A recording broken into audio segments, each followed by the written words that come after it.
Good morning students. बेटा, आज की जो फिज़िक्स की क्लास है आपकी, ये एग्ज़ाम के पॉइंट ऑफ व्यू से इम्पॉर्टेंट होने वाली है, तो थोड़ा सा आप ध्यान सब बच्चे रखेंगे। आज का हमारा आर्टिकल है moving coil galvanometer.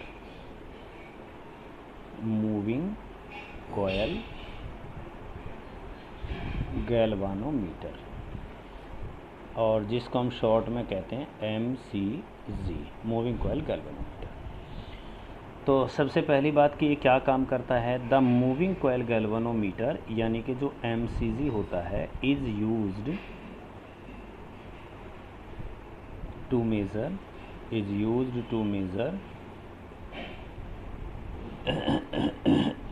Small current, use to measure the small current. ये स्मॉल करंट को मेज़र करने के काम आता है, और साथ साथ ये स्मॉल पोटेंशियल डिफरेंस को भी मेज़र कर सकता है। एंड स्मॉल पोटेंशियल डिफरेंस, ठीक है। चलिए, ये तो इसका वर्क हो गया कि ये किस काम आता है। इसके बाद है प्रिंसिपल। बच्चों, कल की क्लास में आपने पढ़ा था कि the current carrying loop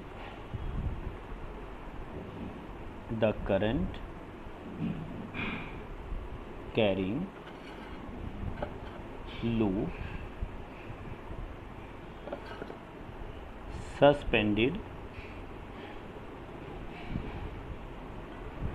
in the magnetic field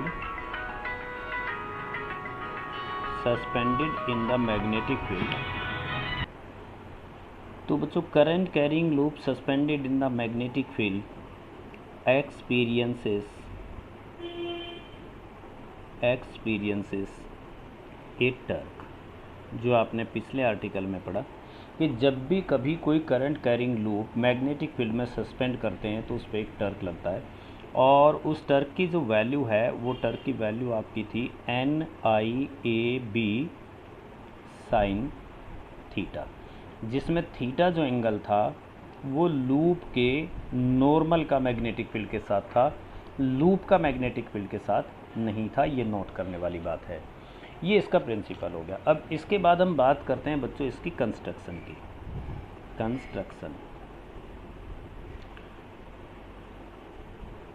चलिए बच्चों, कंस्ट्रक्शन में आप बिल्कुल अच्छी तरीके से ध्यान देंगे कि इसके कुछ पार्ट्स होते हैं। उन पार्ट्स को अलग अलग डिवाइड करके हम इसकी कंस्ट्रक्शन को अच्छी प्रकार से समझ सकते हैं। तो वो किस तरीके के पार्ट्स हैं जिन्हें हम अलग अलग डिवाइड करके इसकी कंस्ट्रक्शन को अच्छी तरीके से समझ सकते हैं। वो पार्ट्स कुछ इस तरीके से हैं। सबसे पहले आप इसमें डिस्क्रिप्शन देंगे कोयल का।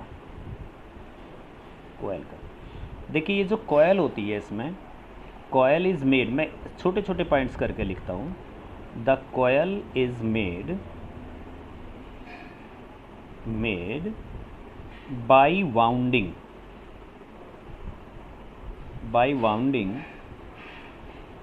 the insulated copper wire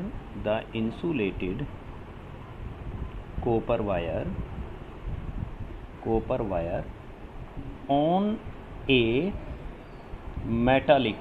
अब ध्यान रखना कि ज़्यादातर जो कोर होती है वो नॉन मेटालिक होती है, इंसुलेटिंग, लेकिन इसकी जो कोर है वो मेटालिक होती है।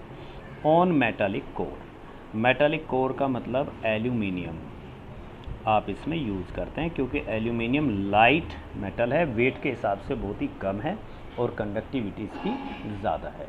तो कोयल ऐसे बनाते हैं। दूसरी बात है coil is free to rotate between the two poles of the magnet के दो पोल्स होते हैं। एक उसमें नॉर्थ पोल होता है और एक उसमें साउथ पोल होता है। नॉर्थ एंड साउथ पोल, एक नॉर्थ पोल होता है और एक साउथ पोल होता है। उनके बीच में ये फ्री रोटेट हो सकती है।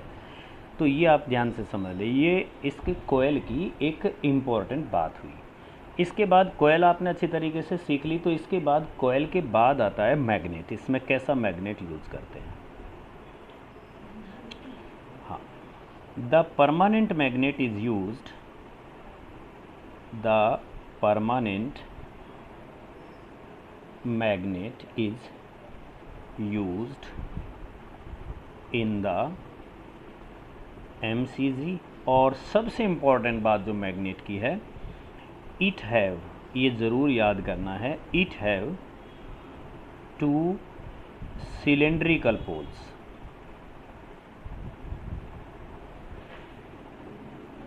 मतलब जो मैग्नेट है उसके पोल्स आपके सिंपल क्यूब के या क्यूबॉइड के शेप के नहीं होते हैं, वो सिलेंड्रिकल पोल्स होते हैं।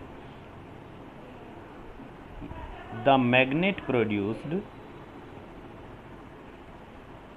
The magnet produced radial magnetic field. जो मैग्नेट होता है वो रेडियल मैग्नेटिक फील्ड प्रोड्यूस करता है। और रेडियल मैग्नेटिक फील्ड कैसा होता है, इसको हम आपको अभी नेक्स्ट समझाने वाले हैं। इसके बाद बच्चों इसमें तीसरी चीज़ जो आपकी होती है, तीसरी चीज़ में हम कह सकते हैं कि इसमें एक स्केल होता है और 2 स्प्रिंग्स होते हैं। स्प्रिंग्स के बारे में आप क्या कहेंगे, एक स्प्रिंग होता है, सॉरी, स्प्रिंग के बारे में क्या कहेंगे, the lower end of the lower end of the coil is connected with the phosphor bronze spring. मैंने इसमें साथ साथ ये भी लिख दिया है कि जो स्प्रिंग होता है वो किसका बना होता है, वो फोस्फर ब्रॉन्ज का बना होता है और उसको हम लोअर एंड के साथ कनेक्ट करते हैं। नेक्स्ट बच्चों हम इसमें बता सकते हैं scale. A pointer is connected, A pointer is connected with the coil and it rotate on the circular linear scale। अब कंस्ट्रक्शन को इस तरीके से पढ़ना, इस तरीके से सीखना वो एब्स्ट्रैक्ट थिंग है। जब तक कंस्ट्रक्शन में आप इसका डायग्राम नहीं देखेंगे तो तब तक आपको ये बात अच्छी तरह समझ नहीं आएगी। तो अब हम बात करते हैं इस कंस्ट्रक्शन का डायग्राम। कंस्ट्रक्शन कभी भी तब पूरी होती है जब आप उसका डायग्राम अच्छी तरीके से समझ लें। तो बच्चों सबसे पहले हम बात बनाएंगे मैग्नेट कैसा होता है। इस तरीके से सिलेंड्रिकल पोल्स वाला एक मैग्नेट होता है।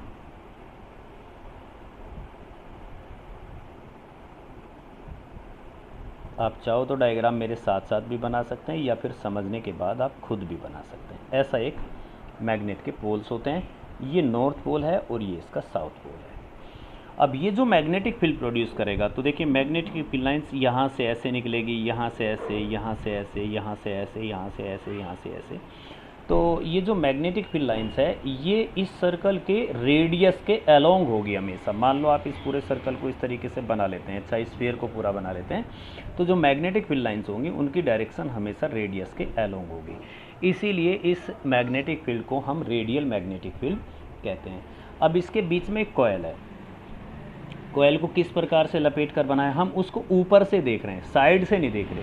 तो जैसे इस सिलेंडर को देखो, ये कैप जो है सिलेंड्रिकल फॉर्म की है, आप इसे ऐसे ऊपर से देख रहे हो तो देखो ऊपर से आपको कैसी फॉर्म दिखाई देगी, सर्कुलर। आप जब इस सिलेंडर को आप ऊपर से देखेंगे किसी भी सिलेंडर को तो आपको सर्कुलर क्रॉस सेक्शन एरिया उसका दिखाई देगा। तो अब मैंने मान लिया कि कॉइल का सर्कुलर क्रॉस सेक्शन एरिया ये है जो आप ऊपर से देख रहे हैं, ये क्रॉस सेक्शन एरिया है कॉइल का। अब इस पे कॉपर के वायर्स लिपटे हुए हैं, तो मैं ऐसे इस पे वायर्स दिखा सकता हूँ। मान लीजिए सेंटर है कि देखिए ये इस पे वायर्स इस तरीके से लिपटे हुए हैं।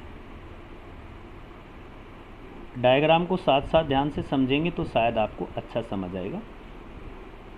इस तरीके से वायर्स इस पे लपेटे हुए हैं, वाउंड्स हैं वायर्स, ऐसे वाउंड्स हैं। इन्हीं वायर्स में से नीचे आपका एक वायर का एंड होता है जिस पे आपका फोस्फर ब्रॉन्ज का स्प्रिंग कनेक्ट होता है, ये टर्मिनल टी। यहाँ ऊपर की साइड में एक स्केल होता है जिसको हम लीनियर स्केल कहते हैं। इस पे ऐसे निशान बने होते हैं, बीच में ठीक आपका 0, इधर भी आपके निशान बने होते हैं ऐसे इस तरीके से, और इधर भी आपके निशान ऐसे बने होते हैं। ये आपका स्केल होता है, बीच में 0। यहाँ इसके साथ एक पॉइंटर कनेक्ट होता है ऐसे, ये पॉइंटर कनेक्ट है इस तरीके से, ठीक है। तो ये परमानेंट मैग्नेट है, परमानेंट मैग्नेट है। इस तरीके का होता है आपका मूविंग कोयल गैल्वेनोमीटर। बच्चों जैसे हम करंट फ्लो करेंगे तो करंट फ्लो करने से क्या होगा, इस कोयल में करंट फ्लो होगा। करंट फ्लो होने से ये टर्क फील करेगा, टर्क एक्सपीरियंस करेगा। टर्क के कारण ये ऐसे रोटेट होगा। अगर ये रोटेट होगा तो साथ साथ आपका पॉइंटर भी रोटेट होगा, और जितना ज़्यादा करंट इसमें होगा उतना ज़्यादा आपका पॉइंटर रोटेट होगा। जब ये इस तरीके से रोटेट होगा तो इसके नीचे जो स्प्रिंग जुड़ा हुआ है वो इसको रोटेट होने से रोकेगा, तो करंट इसको रोटेट करेगी, ये इसको रोकेगा। तो यहाँ 2 टर्क प्रोड्यूस हो जाएंगे, एक डिफ्लेक्शन वाला टर्क जो करंट के कारण प्रोड्यूस होता है, और एक काउंटर टर्क जो स्प्रिंग के कारण प्रोड्यूस होता है। तो देखिए अब इसकी वर्किंग की बात करते हैं। और अगर ये डायग्राम आपको क्लियरली अच्छी तरह समझ ना आए तो आप मुझे बताएंगे, मैं दूसरा डायग्राम भी इसका बना के दे सकता हूँ। तो बच्चों एज द करंट फ्लोज, जैसे ही करंट फ्लो होना स्टार्ट होती है, द कोयल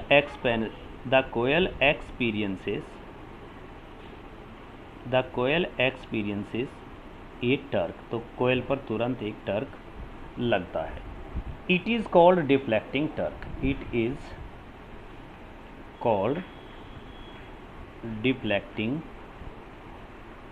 टर्क, इसको बच्चों डिफ्लेक्टिंग टर्क कहते हैं। और ये जो डिफ्लेक्टिंग टर्क होता है ये आप पढ़ चुके हैं, tau is equal to NIAB sine theta होता है, इक्वेशन नंबर 1, ठीक है। फॉर रेडियल मैग्नेटिक फील्ड, आपको मैंने बताया कि जो रेडियल मैग्नेटिक फील्ड होता है वो हमेशा अलोंग द रेडियस होता है। तो फॉर रेडियल मैग्नेटिक फील्ड के लिए थीटा एंगल 90 डिग्री हो जाता है। तो अगर थीटा 90 है तो फिर आप कह सकते हैं कि tau is equal to NIAB, इसको आप छोड़ दो, ये इक्वेशन नंबर 1। अब as the coil rotates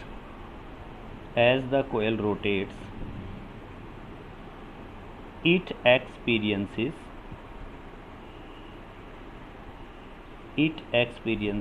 a counter torque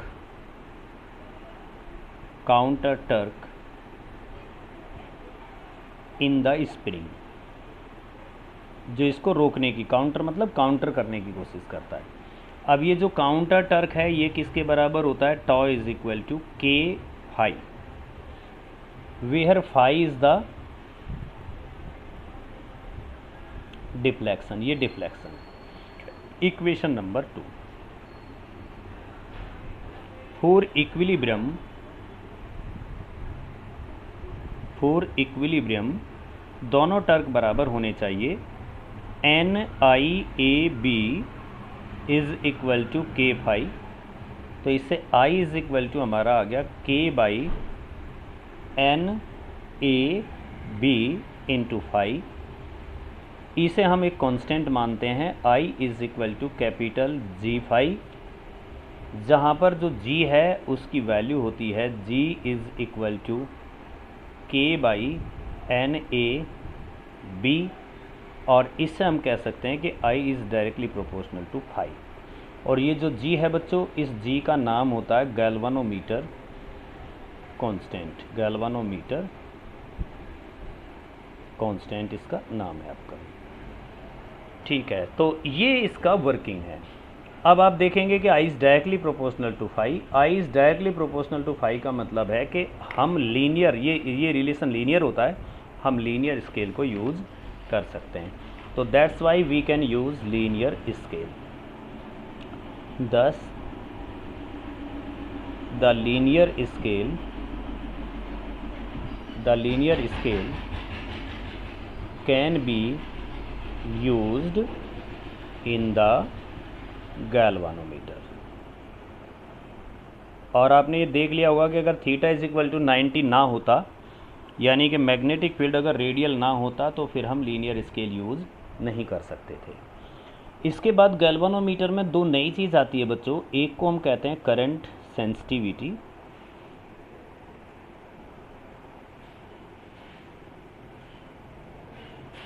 इसको क्या कहते हैं करंट सेंसिटिविटी को? The deflection produced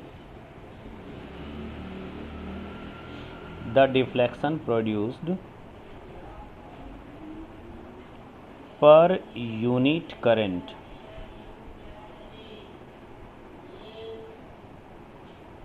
in the galvanometer में यूनिट करंट के लिए जो डिफ्लेक्शन प्रोड्यूस होता है उसको करंट सेंसिटिविटी कहते हैं।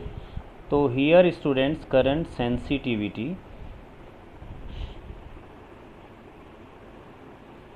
जिसको शॉर्ट में CS कह सकते हैं, इसकी वैल्यू होती है phi/I। बट आपने अभी अभी पढ़ा है एक रिलेशन कि I is equal to capital G phi, so the current sensitivity is equal to phi/I is equal to 1/G। और अगर आप 1/G निकालेंगे तो आ जाएगा NAB/K। मीन्स करंट सेंसिटिविटी का फॉर्मूला होता है NAB/K। और इसके बेस पर आप ये रिजल्ट निकाल सकते हैं कि current sensitivity is directly proportional to N, current sensitivity is directly proportional to A, current sensitivity is directly proportional to B, और current sensitivity is directly proportional to 1/K, या फिर इन्वर्सली प्रोपोर्शनल टू K। एक दूसरी प्रकार की sensitivity यहाँ होती है बच्चों, दैट इज़ कॉल्ड वोल्टेज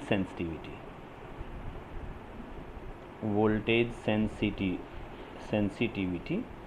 अब ये जो वोल्टेज सेंसिटिविटी है इसको हम VS कहते हैं, और जो वोल्टेज सेंसिटिविटी है इसका फॉर्मूला होता है voltage sensitivity VS is equal to phi/V, और it is equal to VS is equal to phi/IR। और वही जैसा आपने किया था, phi/I जो होता है वो 1/G के इक्वल होता है, तो 1/GR, और यहाँ से voltage sensitivity becomes NAB/KR। On the basis of this formula, we can say that the voltage sensitivity VS is directly proportional to N, and the voltage sensitivity is directly proportional to A. The voltage sensitivity is directly proportional to B. The voltage sensitivity is directly proportional to 1/K, and the voltage sensitivity is directly proportional to 1/R। Voltage sensitivity और current sensitivity बढ़ाने के जो तरीके होते हैं, आप NAB तरीका use कर सकते हैं, पर जो बेस्ट वे है वो ये है, K को डिक्रीज़ करना। K डिक्रीज़ करके वोल्टेज सेंसिटिविटी और करंट सेंसिटिविटी दोनों सेंसिटिविटी को इंक्रीज़ किया जा सकता है। ये इसका बेस्ट वे है, सबसे अच्छा तरीका है। ठीक है, अब इसके बाद नेक्स्ट आपका स्टूडेंट नेक्स्ट आर्टिकल है, बहुत सिंपल है ये आप खुद भी कर सकते हैं, पर लिखना है मुझे एक बार। It is page number 4। Relation between current sensitivity and voltage sensitivity. तो बच्चों अभी आपने पढ़ा है कि जो करंट सेंसिटिविटी होता है ये होता है NAB/K, अभी आपने पिछले पेज पे पढ़ा है। और जो वोल्टेज सेंसिटिविटी होता है NAB/KR। अगर हम करंट सेंसिटिविटी को वोल्टेज सेंसिटिविटी से डिवाइड कर देते हैं तो it becomes NAB/K and divided by this KR/NAB। NAB से NAB कैंसिल, K से K कैंसिल, तो current sensitivity is equal to R into voltage sensitivity, voltage sensitivity VS। ये रिलेशन होता है आपका करंट सेंसिटिविटी और वोल्टेज सेंसिटिविटी के बीच। अब इसमें कुछ छोटी छोटी सी बातें होती हैं बच्चों, जिनको आप यहाँ थोड़ा ध्यान से बारीकी से देख लें, क्योंकि अभी ये टेस्ट जो है आपका आने वाला वो MCQ बेस्ड टेस्ट है, तो उसमें हम ऐसी छोटी चीज़ों को छोड़ नहीं सकते। तो एक तो आपको मैंने बताया कि सेंसिटिविटी बढ़ाने का जो सबसे बेस्ट तरीका है वो K को डिक्रीज़ करना है। तो इसके बाद हमारा एक छोटा सा क्वेश्चन हमारे माइंड में आ जाता है, why phosphor bronze is used. Phosphor bronze क्यों यूज़ करते हैं? आपको मैंने बताया कि स्प्रिंग या वायर जो भी गैल्वेनोमीटर में होता है वो फॉस्फर ब्रॉन्ज के वायर का यूज़ किया जाता है, फॉस्फर ब्रॉन्ज का ही यूज़ किया जाता है। तो what is the reason behind it? इसके पीछे का रीज़न ये है, देखिए नंबर 1 सबसे पहली बात, K is very small, K is very small for phosphor bronze. एक तो फॉस्फर ब्रॉन्ज के लिए K बहुत ही स्मॉल होता है। एक नंबर 2 इनएक्टिव है। इनएक्टिव का मतलब कोरोजन फ्री, बहुत जल्दी से ऑक्सीडाइज्ड नहीं होता है। Number 3 high melting point, high melting point, बहुत जल्दी से मेल्ट भी नहीं होता है। फॉस्फर ब्रॉन्ज का वायर बहुत जल्दी से मेल्ट हो जाएगा तो बॉयल हो जाएगा, वो बहुत जल्दी से ख़राब हो जाएगा। ये रीज़न होते हैं जिसके पीछे हम, वैसे तो मैं और भी लिख सकता हूँ, मेलेबल है, पतली हैमर्स करके इसको बारीक थिन शीट्स में कन्वर्ट कर सकते हैं, but these 3 are the main reasons. ये सबसे ज़्यादा अच्छे रीजन्स इसके पीछे माने जाते हैं। इसके बाद बच्चों एडवांटेज ऑफ MCG। MCG का पहला एडवांटेज है, MCG can be converted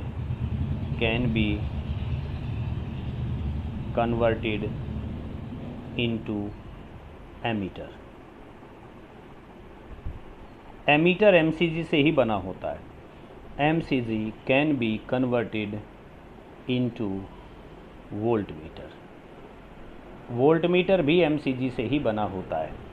number 3 MCG can be converted into ohm meter. Number 4 MCG is the direct measuring device. इससे हम डायरेक्ट रिज़ल्ट ले सकते हैं, इसमें रिज़ल्ट देने में आपकी देर नहीं लगती है। The small current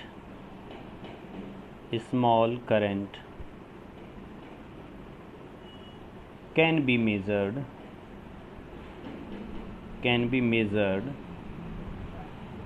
by MCG. These are the some benefits of MCG।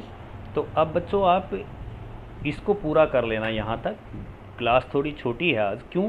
क्योंकि इससे अगला आर्टिकल मैं स्टार्ट नहीं कर सकता। इससे अगला आर्टिकल स्टार्ट करने के लिए मुझे फ्रेश माइंड और थोड़ा समय चाहिए, वो इम्पोर्टेंट है। MCG को एमीटर में कन्वर्ट करना और MCG को वोल्ट मीटर में कन्वर्ट करना, तो वो कल की क्लास में करेंगे। आज के लिए इतना ही काफ़ी है।